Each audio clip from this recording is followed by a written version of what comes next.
Thanks for joining me on the Peace and Parenting podcast. I'm so glad you're here. Welcome to the Peace and Parenting podcast. I'm back and I'm all alone.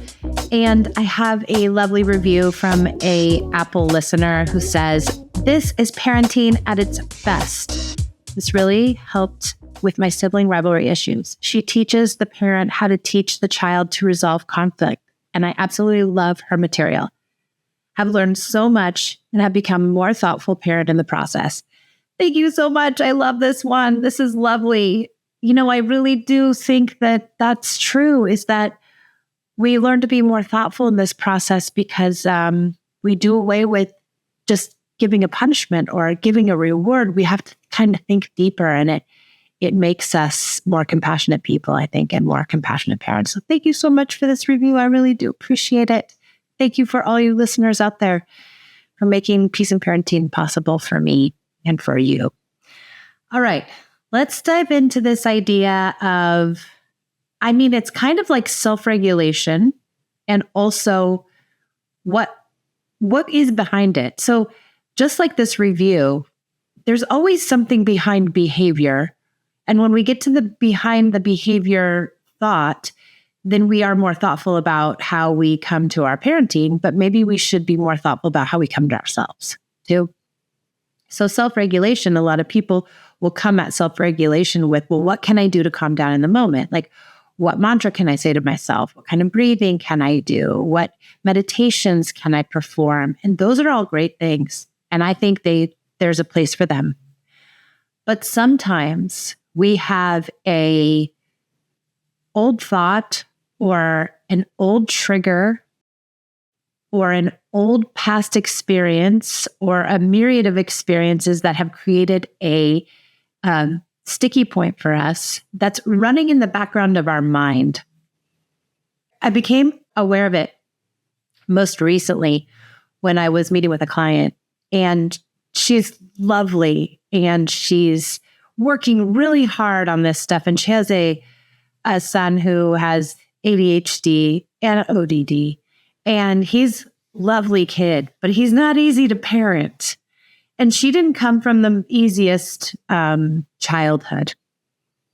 And I think she was very hurt in her childhood and misunderstood and didn't feel as if she got the support that she needed or wanted. And so it's been hard for her to give her son that because she doesn't know what it looks or feels like, but she's getting there. But what we've come to realize is that there's a storyline running in the background for her that's constantly humming. It's constantly part of her ethos. And her storyline, and this might not be your storyline, but maybe you can relate it to one of your storylines, and I'll kind of relate it to mine too.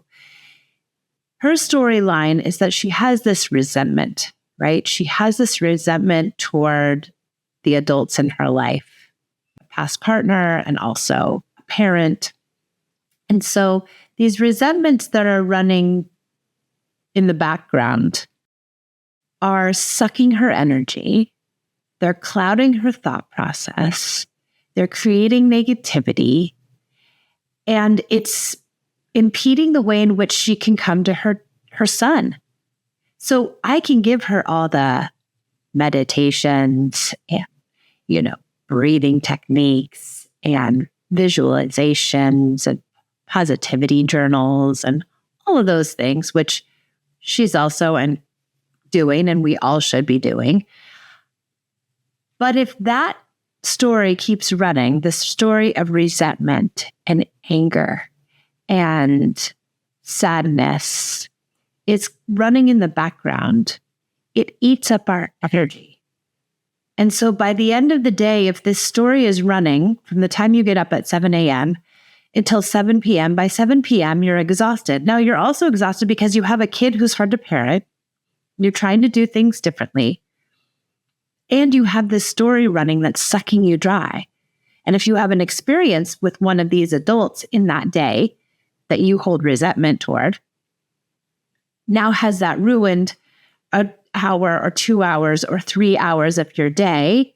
And does it impede and ruin the way in which you come to your child. So if you have a bad interaction with, let's say you have a resentment towards your dad, and you have an interaction with your dad, and does that resentment start coming up to the surface? And then directly after that interaction with your dad, let's say it's a text or an email or a phone call, and you respond to your son or your daughter, will that response be jaded because you had this experience with this person who's a thorn in your side because you hold a resentment toward the person? Now, this is just one example, right? But when we have these storylines running in the background, they hurt our parenting. So when I coach people, I really start with the tools, like what things that we can do and how can we change our responses.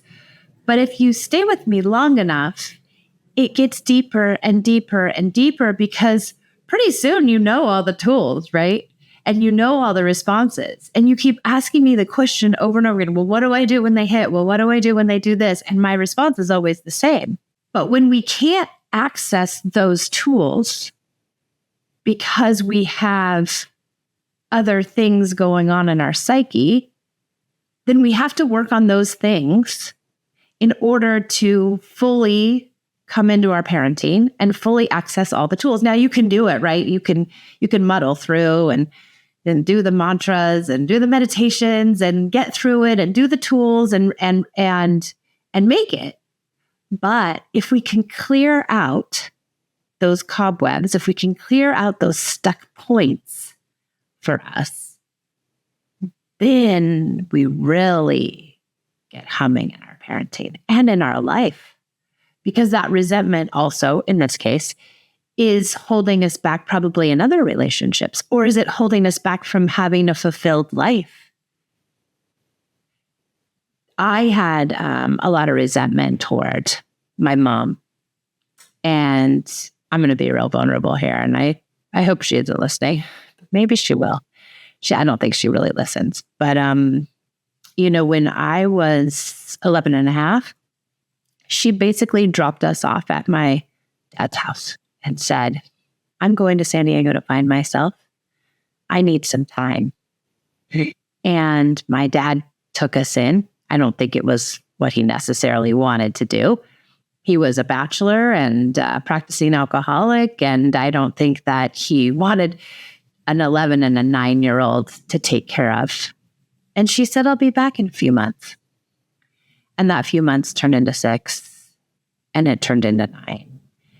And she tried to come back, and my dad said, no way, I'm keeping them now. But I held a deep resentment that she left, that I lost my mom at a crucial age, and that she chose herself over me. And when I had kids, that resentment really amplified, right?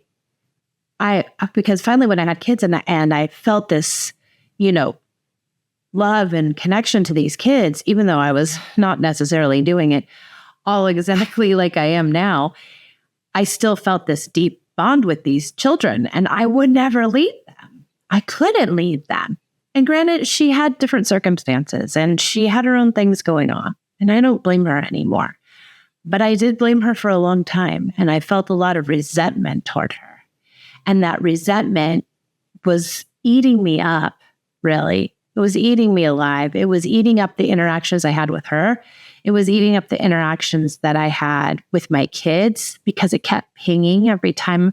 Not every time, but some interactions kept pinging me, triggering me, kept pushing me back into those old feelings of, unworthiness and neglect. And then when my kids wouldn't listen to me, I didn't feel worthy.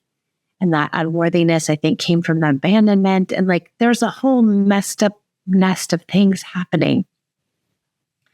And what I realized for me, and maybe also for my client, what she and I are working on is that I had to forgive my mom,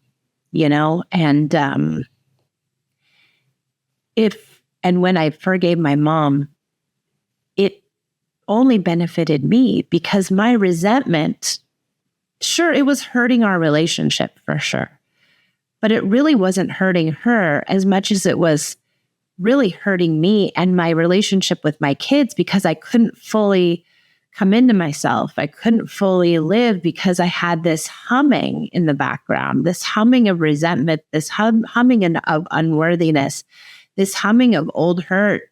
And I had done a lot of therapy, and I'd gotten to the pain, right? In therapy, I really got to the pain and how hard it was. And my therapists, all of them were so empathic and understanding and heard me and saw me, which I needed in those days back, before I had kids.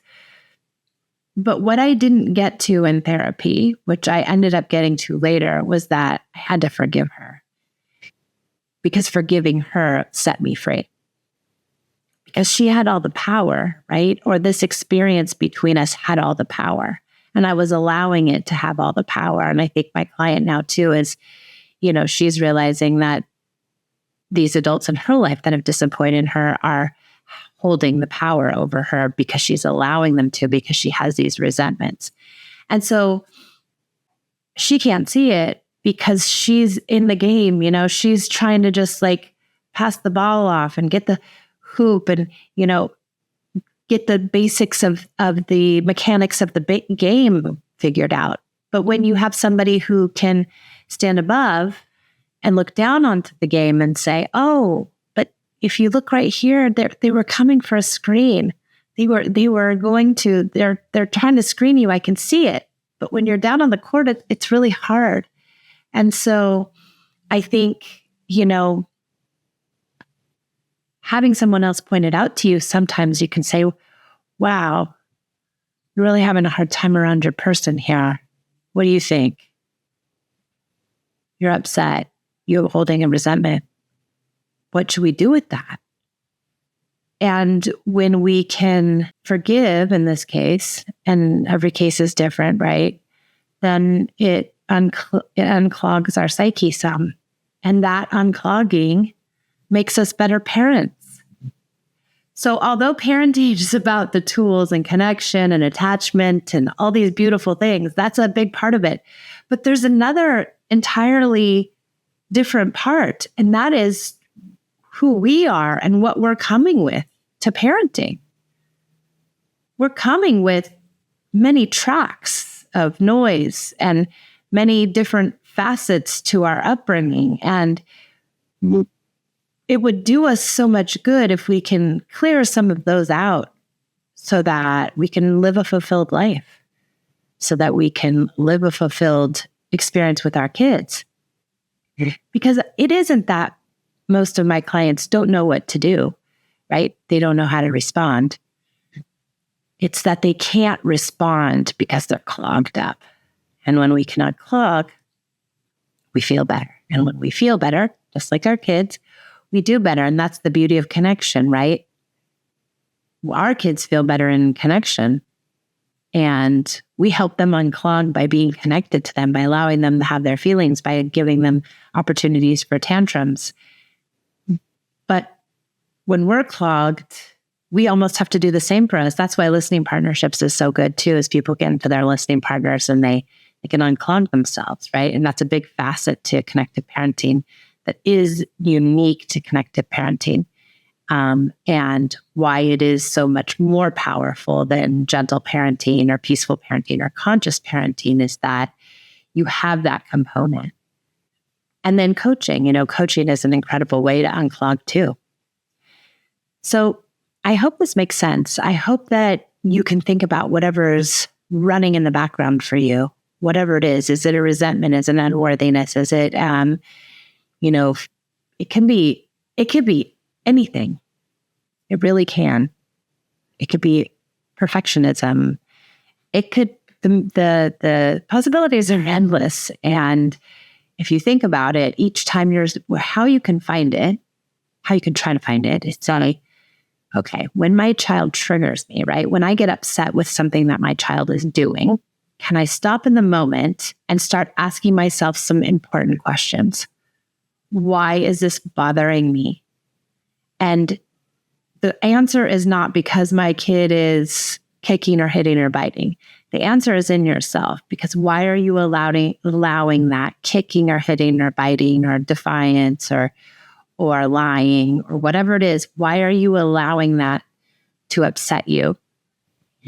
And you're allowing it to upset you because it's pushing a button, right? We say this, it's pushing a button, but that button exists because of a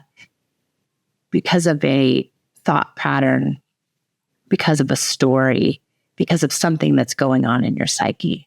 And once we can clear those, then we don't have any more buttons. And then our kids' upsets don't bother us as much. Yeah. Can we ever be perfect? Heck no.